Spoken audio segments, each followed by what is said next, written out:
An editorial by the Daily Press.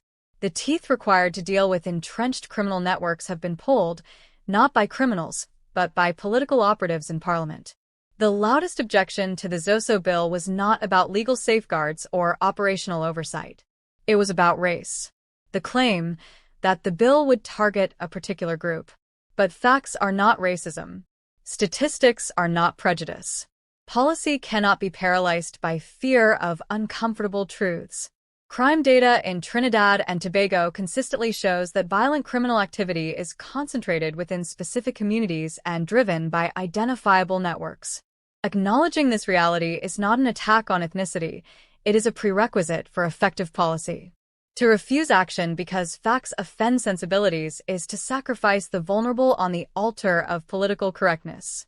Ironically, it is those same vulnerable communities, the elderly, the working class, children, and law-abiding residents, who suffer most when crime is allowed to flourish unchecked. Their voices were absent in the Senate chamber. Their fear did not carry the vote. Zosos were not a magic solution, but they represented a structured, lawful attempt to reclaim spaces where the previous administration has effectively retreated. To reject them without offering a credible alternative is not governance, it is abdication. Trinidad and Tobago cannot continue to pretend that crime will solve itself, or that soft rhetoric can dismantle hardened criminal enterprises. Every time decisive action is blocked, criminals win. Every time the state hesitates, citizens lose. This was not a victory for human rights. It was a victory for paralysis.